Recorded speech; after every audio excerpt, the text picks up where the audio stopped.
Bonjour à tous. Cette vidéo s'adresse aux gens de la diaspora qui aimeraient en fait investir en agrobusiness au Gabon. Simplement créer une exploitation agricole. Excusez-moi, il fait très chaud. Ce que je vais vous dire, c'est accrochez-vous. Accrochez-vous, accrochez-vous. La terre ne ment pas. Oui, elle ne ment pas.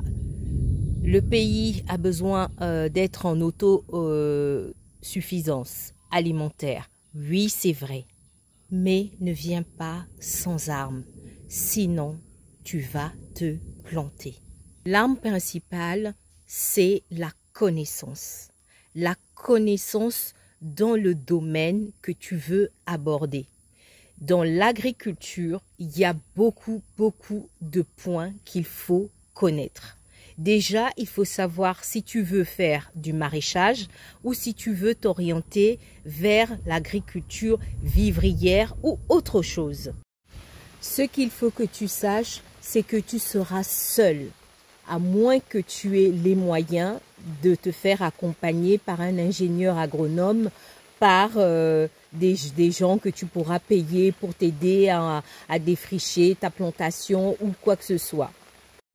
Mais si tu es comme moi, tu seras seul.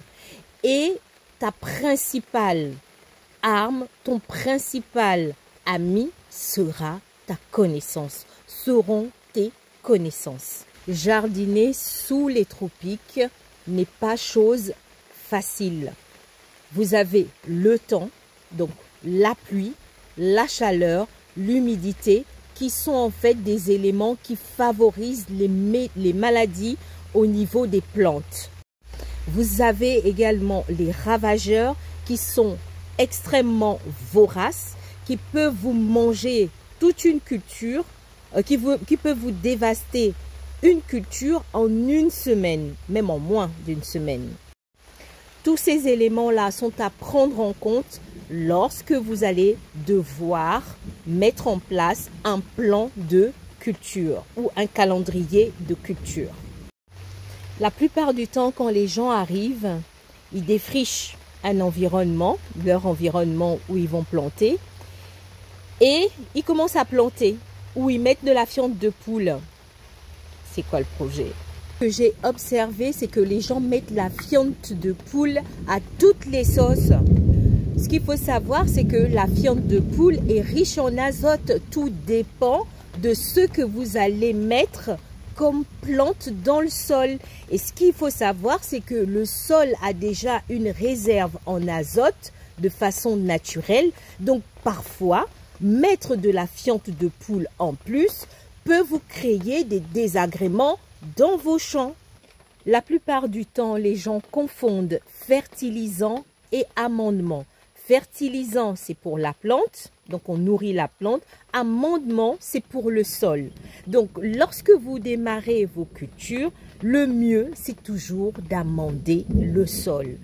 Quand vous amendez le sol, vous le nourrissez pour qu'il puisse avoir tous les nutriments nécessaires à la croissance de vos plantes. Voilà pourquoi, vous qui êtes dans la diaspora, je vous exhorte de vous former.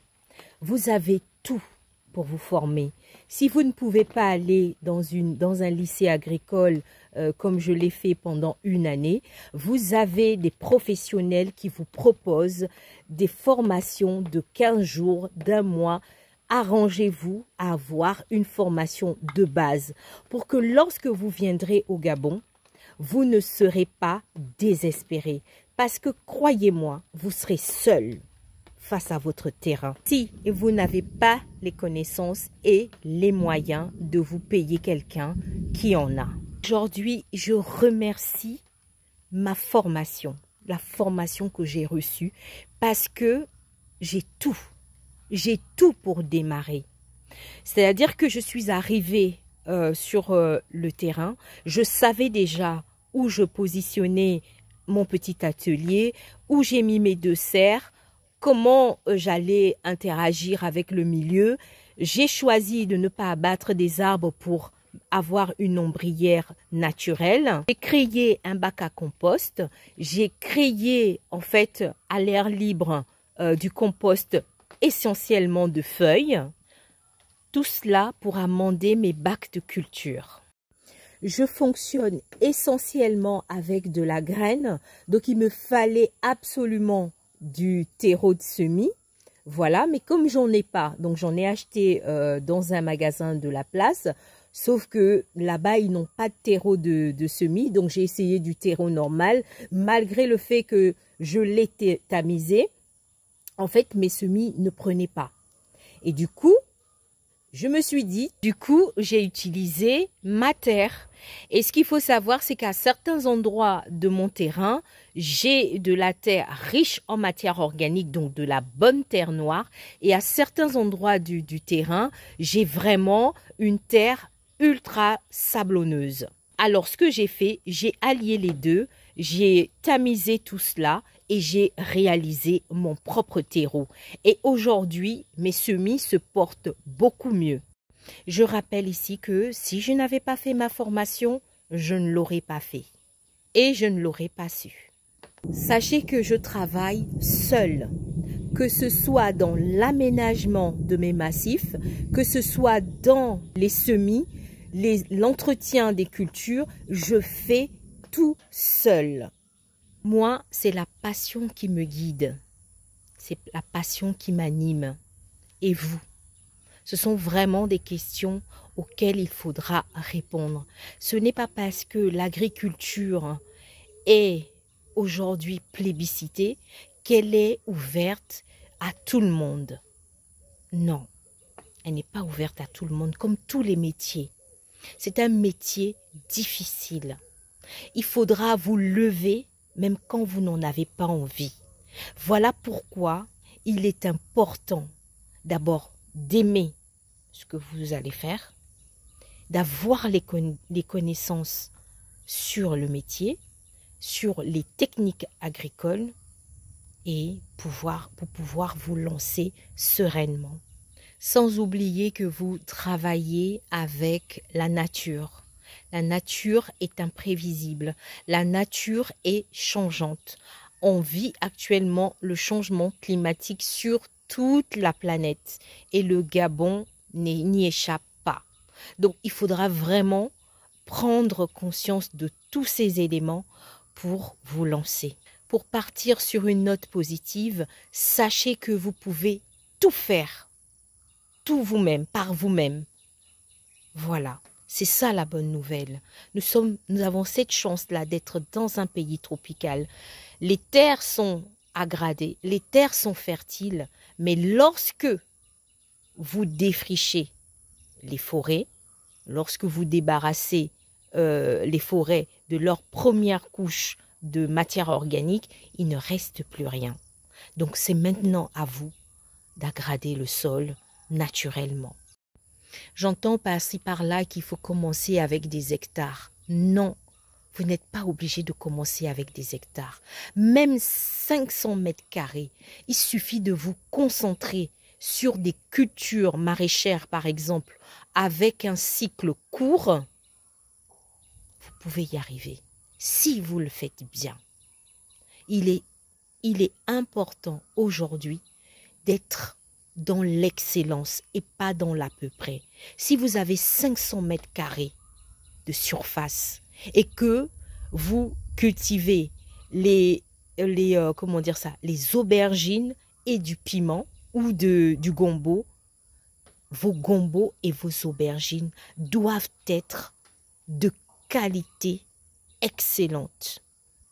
Voilà, c'est ce qu'il faut se dire. Pas besoin d'avoir un hectare pour commencer. 500 mètres carrés où on se concentre sur les cultures choisies et vous aurez les marchés.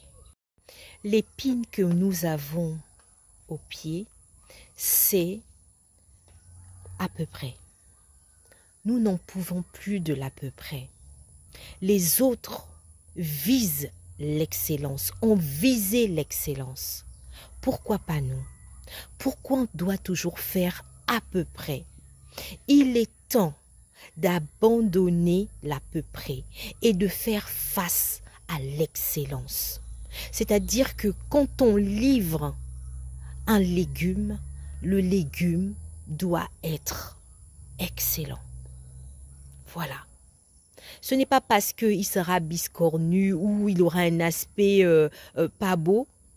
C'est la qualité gustative qui compte. Après, il y a aussi l'esthétique, bien évidemment. On ne va pas non plus mettre des légumes informes, voilà.